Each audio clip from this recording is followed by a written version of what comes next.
Hello and welcome to Macros with Mythili, the ET Now show that takes a hard look at all the major macroeconomic issues and developments in India and overseas. Well, in keeping with the ethos of this program, in this edition we're going to take a close look at the macroeconomic implications of government's policy on electric vehicles, EVs. The auto industry might have failed to win any sympathy from the FM despite continuously falling sales month after month. But the EV industry certainly had reason to cheer. Finance Minister Nirmala Sitharaman's recent budget offered the EV industry a number of SOPs. Income tax reduction of up to 1.5 lakhs on interest paid on loans for purchase of electric vehicles, scrapping of the customs duty on import of specific components used in EVs, and a recommendation to lower the GST on EVs from 12% at present to 5%. All these proposals are in addition to the 10,000 crores allocated for EVs under government's FAME, Faster Adoption and Manufacturing of Hybrid and Electric Vehicles, FAME 2 scheme. Needless to say, the announcements are welcomed by the EV manufacturers in India. As an industry, we cannot possibly ask for more, said Pawan Goenka, MD, Mahindra & Mahindra. Possibly. But are the interests of EV manufacturers synonymous with those of the larger economy and country? Back in the 1950s, Charlie Wilson, the former General Motors chief, famously said, "What is good for the country is good for General Motors and vice versa." Likewise, is the government's policy on EVs in the best interest of the country? Most importantly, at this particular juncture, what are the trade-offs and the macroeconomic implications of government's push to electric mobility? To discuss all this and more, I have with me three experts. Jagdish Khattar, former bureaucrat who went on to become MD Maruti Udyog before trying his hand at entrepreneurship with Carnation Auto. Shrikant Gupta, Professor Environmental Economics, Delhi School of Economics, New Delhi, and T.S. Vishwanath, Principal Advisor, APG SLJ Law Offices in Delhi, and also former colleague in the Economic Times. Welcome to the show, all three of you. Let me start by asking each of you a question that has been puzzling me for a while. In the present scenario, does the government's push to EVs seem premature or prescient? We'll get into the details later, but for now, I just want your brief view of the government's policy.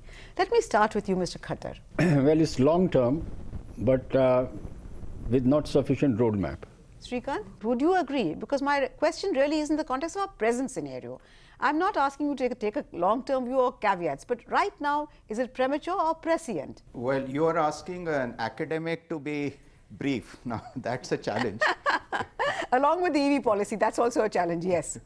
Let me just be very brief. I think at best, the EV policy is a band-aid, and at worst, it is a jumla.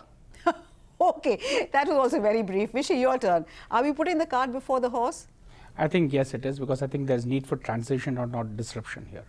Okay, so that was quick, brief, very succinct answers from all three of our panels. But Mr. Khattar, according to the government's National Electric Mobility Mission Plan 2020 and also the Niti Aayog and World Energy Council report of September 2018, the key objectives of the EV policy are to reduce oil consumption in transportation, facilitate customer adoption of electric and clean energy vehicles, encourage cutting-edge technology in India, reduce pollution in cities, create global EV manufacturing capacity, and facilitate growth in a sunrise industry. All very noble objectives, no doubt. But what about the implementation, Mr. Khattar? Have you thought about it completely? You see, let me say first that pollution is a problem. It needs to be sorted out, and we should give priority to it. But so far what we have seen is that it is only the automobiles which has been a focus. And if you see from Euro 2 to Euro 6, we were always promised what has been the result. That's one. Second, you know, if you have to solve the problem of pollution, we need a mission approach, because there are too many constituents to the pollution problem. Only concentrating on one is not going to give any result.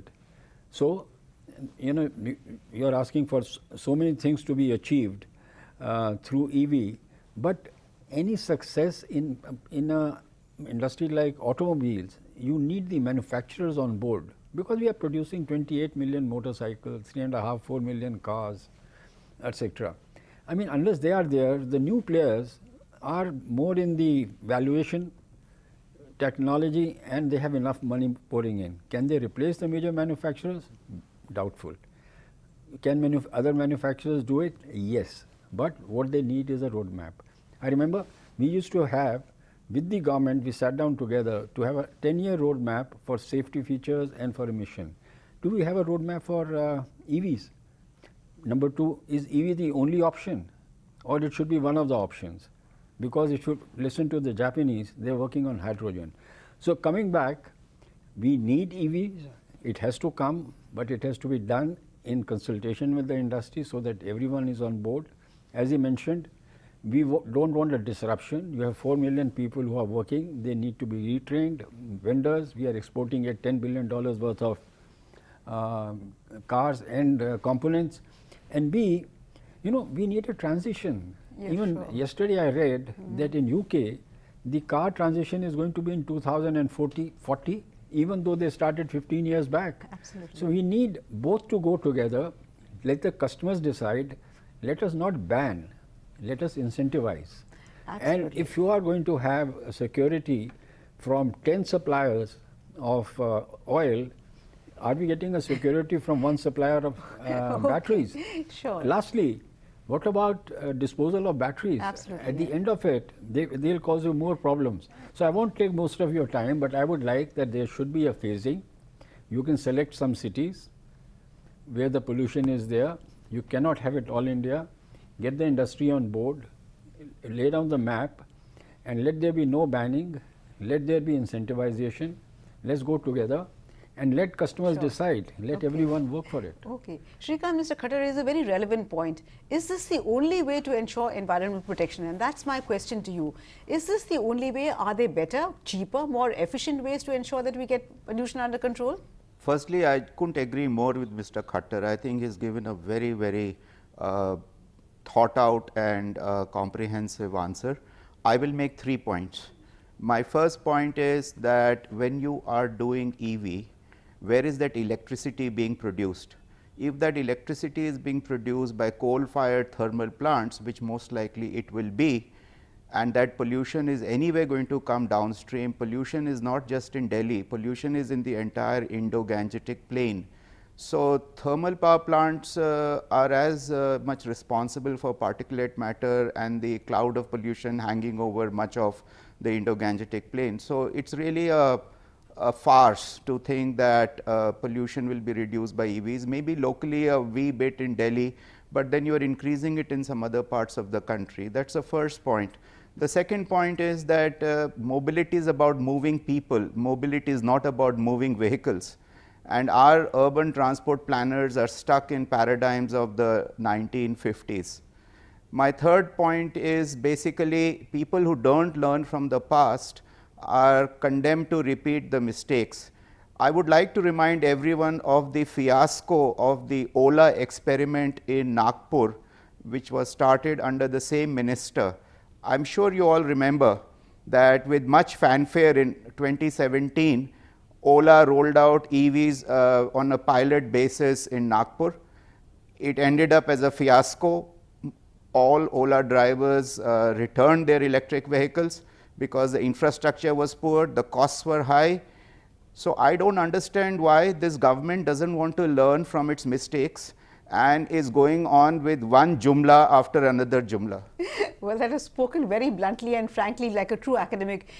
So I really appreciate that, Shrikant. But I do wish the government would learn from its mistakes, but it doesn't seem to be happening. But Vishy, let me now get down to the specifics. The question of range and price. If an electric vehicle is going to cost close to almost as much as a house in the smaller cities of this country, like Hyundai's Kona that has recently been launched, apparently costs a little over 25 lakh. Yeah. How many people can really afford to buy an EV? Range is another huge problem. What are we going to do? Are we just skimming over these issues? I think this whole policy has been, the way they're undertaking it is very similar to the way most policies happen in this country. One guy comes up with a good idea, and without even talking to any of the stakeholders, you just go ahead and think that that's a great policy to have, and you start pushing things to it. Ranging from what we do on trade to industrial policy to everything, we deal with everything the way we fix taxes. We just decide we need more revenue, we fix more taxes. I think suddenly someone got up and said we need to clean up the environment and let's bring in electric vehicles. I don't think it's seriously going to work in that fashion. There's a whole range of people the stakeholders whom people need to talk to, from people who are suppliers to EVs to people who will buy. Like you talked about price. I mean, frankly, most of the time the vehicle manufacturers, and Mr. Khattar would know this better than I would, the fact is most of the time India is known to sell smaller cars, not expensive cars. So when you're talking about a completely new technology and you're trying to disrupt the whole thing, I don't think it's seriously going to work. What we need, and as I said in the beginning, we need a transition. We need to move slowly towards it. We need to convince people. Let's look at what we did with CNG. You know, we brought in CNG. Even now we have these long queues outside CNG pumps waiting to get it filled. Now, if the same thing is going to happen with electric vehicles, and it's not just commercial, but also private people going to stand in line. So one, you're going to pay far higher for cars. Then you don't know how you're going to charge it and how you're going to run it. I think it needs a lot more thinking, and I think we need to, the way policy is made in this country needs to be looked at more closely, and it can't be just the discretion of a couple of people to decide what is it that's good for the country and not, and a larger involvement of stakeholders from consumers to industry to suppliers to everyone needs to be taken into account. Yes, Mr. Khattar, you want to intervene here? This is now talking about two-wheelers and three-wheelers, not of cars yet. Yeah, but that will also happen because they're going to rush into it pell-mell like this. No, but their emphasis is on two-wheelers, three-wheelers and public transport. So absolutely. to that extent, they have been discriminating. Sure. But my question really to you, Mr. Khattar, was, is the ecosystem really ready for EVs? Or, as I said before, are we putting the cart before the horse, making the mistake of rushing into something before we really think it through completely? Because this is a huge issue. We've seen Vishy mention, in fact, about the problem with CNG. And even in Delhi today, you find long line of cars waiting for CNG. So what is going to happen with electric vehicles? No, I think there are a number of issues. You see, first of all, let us say that we accept that EV has to come. Number two, EV will not be the only option. We must be open our windows to new technologies that may be coming. So, I mean, my only fear is the government should not decide on technology. The government should decide on outcomes, that what exactly is there. So, let the manufacturers come forward with the options. Infrastructure is an issue. And you know, I keep on saying, government was successful to bring the price of LED bulbs by bulk buying, and that is what they tried recently by buying. I think they placed an order for 10,000 cars in Delhi. 100 were delivered, 98 are in the workshop today. Why? Because it was promised 120 kilometers. You switched on the AC, the mileage was this. So there are going to be number of teething problems. You know, I have worked in a Japanese company where we believe in going by step, no hurry. If you hurry, you fumble. If you go slowly, you will reach your objective at this, maybe a little longer, but you achieve that. So we need to first look at the price. I mean, pricing of batteries is not acceptable today. They are so expensive.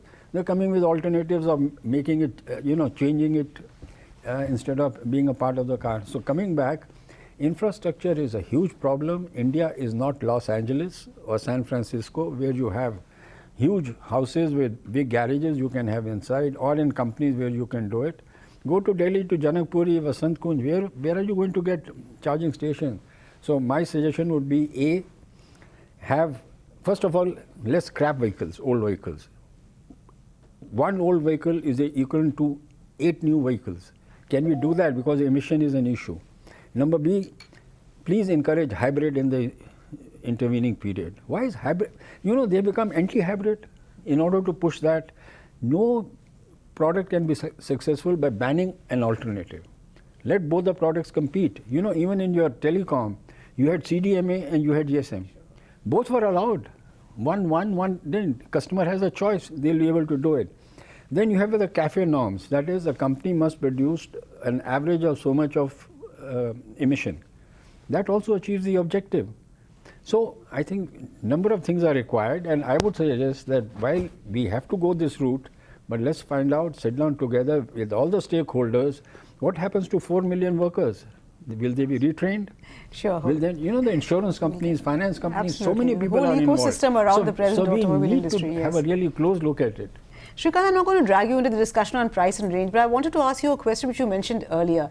How are we going to generate that electricity that we need for these cars? Can we really move to renewables in a big way, Shrikant? Well, I won't give you as long an answer as Mr. Khattar, though I do agree with a lot of what he said. I will again just make 2 points.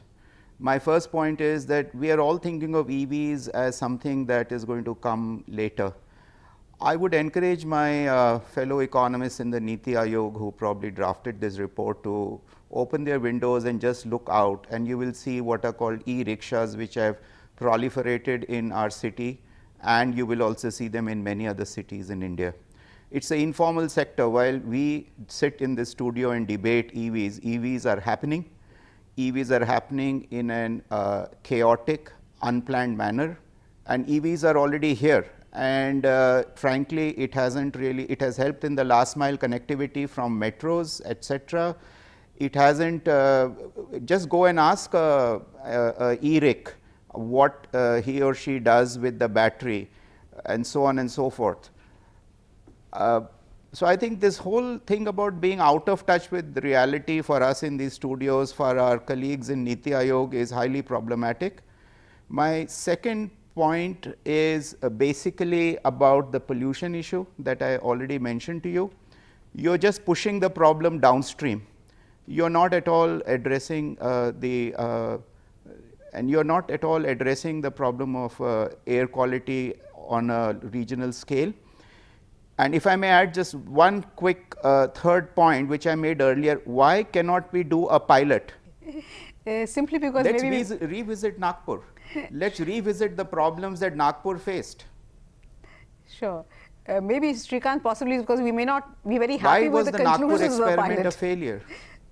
Absolutely, Srikanth, absolutely. But I'm afraid it's time for us now to slip into a very short break. Please do stay with us. We'll be back very soon.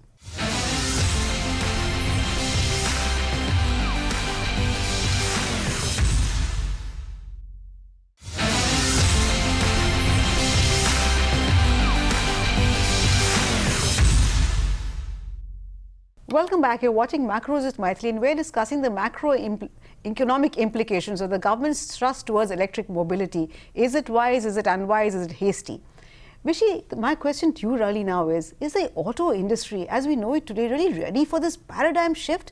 What does it mean for jobs, for investment? Does the argument that China has done it and is now the largest producer of EVs cut any ice with you? I mean, the fact is that China started much earlier. So have you really thought it through completely in terms of what it means for the economy at large, Vishy?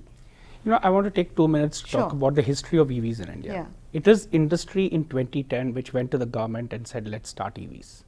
So they did a study, they came back, and it was way back in 2011 or so when there was EVs as an electronic mobility as such was started. But no, there were patents which were given to that whole exercise. It was not something which was the 300, 400 crores is what was allocated. It's only the recent budget that you're seeing some 10,000 crores being allocated. When you talk about China, China has spent billions of dollars on this whole issue, and they started 10, 15 years back.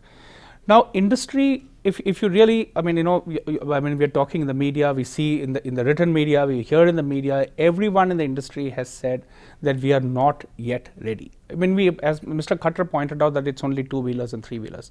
India is among the largest manufacturers and sellers of two-wheelers. I think if the figures are right, Mr. Khattar, it's about close to about 16, 17 lakh vehicles is what gets sold every year. More than 28 million is what gets sold every year. So, the fact is that, to suddenly start saying that, within the next 5 years, we will now move 28 million different vehicles and start moving them into electric vehicles, it seriously does not sound financially right. It does not sound logically right. I think we seriously need to think about it much deeper. That does not mean that we throw the whole baby with the bathwater. The fact is that industry was very keen. Industry realized that we need to get into electric vehicles. That's why they went back in 2010 and they started talking to the government about it. Now suddenly the government can't decide and say, now we know we are going to do something and we're going to ban with whatever you're doing and we need to move. If that's what they wanted to do, why did we talk about Euro 6, I mean the Bharat Stage 6, why did we talk about all of that? I think we need to talk about technology very differently. 5 years from now, I don't know what the electronic vehicle technology is going to be. Industry also needs to, we need to talk about it. We need far more deeper discussions and far more vaster discussions than what we are having now to move towards a complete ban on anything but electric vehicles. It was in early 2000 when the Automobile Association, the industry and the government sat down together that we should move into better emission and safety norms on an agreed roadmap. So we had a 10 to 12 year roadmap, and every milestone, when will a safety feature come, when will Euro 2 come, when will Euro 3 come, so that the industry knows. Automobile industry cannot be done overnight. Absolutely. You have to have a roadmap, and it worked beautifully. So what has been the experience of other countries, Mr. Khattar? Why are we alone pushing it? Is there any country which is really now completely EV? No countries. In fact, people are going from cars to bicycles now. I mean, if you go to the Scandinavian countries and Netherlands and all, 40–50% of the people mobility is on bicycles. I mean, that's going back in a way. So, but the point I'm making is that industry and they always work together. And another decision taken was we will always be 4 years behind Europe. We don't want to be a technology leader. We can't be. We cannot be. But we should be at a safe distance, and you'll find that every Euro norm came 4 years after Europe, so that they can amortize it, they can do this, and the then it can be learnings you transferred. can get here, absolutely. But today, if there's a very interesting, you find Indian entrepreneurs speaking on this. Foreigners are not speaking, and when you ask them, they say, Mr. Khattar, we are working in 40 countries. There are problems in every country. If we were to protest, we will be known as protesters. What we will do is keep quiet and get into a shell. No more investment. Whatever is minimum required to see when the policy becomes clear. So I think we should take that signal. Okay. That, so it does seem to be a bit of a case of "Aa bail mujhe maar," if it seems to put it in a very desi fashion, if I put it. But Srikanth, Mr. Khattar also talked about the problem of lithium batteries and the fact that China has really got mines all over the world. So instead of our dependence on a few oil producers, perhaps we're going to be dependent on a single provider of lithium batteries. Also, are we kind of trying to solve rather one problem with that and replacing it with that of another? What about the disposal of these batteries, which actually pose a huge environmental hazard? Srikanth? Mythili, I have a problem with the way this discussion is going. And I think, as I have mentioned earlier, I don't understand why we are talking about EVs as cars, and this is a very elitist way of thinking about the problem. And I think that's a problem with these panelists, this is a problem with the policymakers, and this is a problem with the politicians. As I have already said earlier, we live in Delhi. Don't you see e-rickshaws all around us? Aren't those EVs? Don't you see cycle rickshaws being converted with a tiny little battery? That's an EV. What is happening to that? Are we thinking about the situation? Are we even dealing with that reality? The numbers, the official numbers of EVs do not even look at this reality. So I think, let's get a bit more realistic and practical in this discussion, and also I would hope that our policymakers also get a little bit more realistic about this. Now, if you do want to keep stuck on the formal manufacturing of EVs, let me just share with you two numbers, because I am an economist, I work with numbers. In 2017, 0.1% of annual sales of cars or vehicles in India, or cars. So, India sold 3 million cars in 2017 and 0.1% was electric cars. Now, do the math, Mythili. How many cars does that work out to? 3,000. We sold 3,000 electric cars in the year 2017. Okay. So what does that tell you I about would policy? again suggest to the panelists and to the policymakers and to the politicians, wake up and smell the coffee. Yeah, but what would you want them to do? Srikanth, you spoke about the proliferation of EVs on the roads by way of cycle rickshaws, etc. But look at the chaos they're causing on most of the roads. Would you agree that it has resulted in major chaos? We don't have a comprehensive mobility plan. That's why we have this fiasco. The metro doesn't serve last mile connectivity. That's why the unorganized sector has stepped in. So we have this very elitist way of thinking about this problem, and one thing I agree with Mr. Khattar is that why even talk about vehicles, why not talk about cycles, why not talk about walking, after vehicles is a part of a larger mobility issue. So I just absolutely, I mean, you say academics live in ivory towers. I think our Niti Aayog colleagues are living in ivory towers. Quite possibly, Srikanth. But I'm afraid I'm running out of time completely. So I'll have to end this discussion with one last question to all three of you, which is simply this: that if you were to do this, have a laudable objective, long-term objective, but if you were to get to that objective, what would you do differently, and how would you advise the government? I would advise the government to look at it from a much larger perspective. I'm speaking from a very organized industry point of view, and I would think they would need to bring in all the players, understand where are we really going, and are we really in a position to move and disrupt technology, and if it is not, and if the industry says that we are not in a position to do it, I think we need to look at it very differently. Mr. Khattar, what would you do differently? I think I will agree that we should be talking about mobility. what are the options that we have and how best we can do that. This can be a part of it, but there are many other options to be done. We need a holistic view. And again, because states are involved, acts are involved, so many things are involved, this is one area because pollution is an issue overall. We should have a mission approach and then work accordingly. We can't pick and choose because they are not going to solve the problem. They may be evolution. I mean, they may be more disruption as a result of that. Yes, these things have to come, but other options, timing, spacing, transition, all those things have to be considered. Shrikant, I'll give you the last word. Well, I would again say pick a city of a well-governed city, pick an Indore, pick some city like that, and then roll out an EV policy in that city, build charging points, work on that and then learn. This is what the Chinese do. They first roll a pilot, look at carbon trading, pilots in cities and then a national rollout. It is often said, fools rush in where angels fear to tread.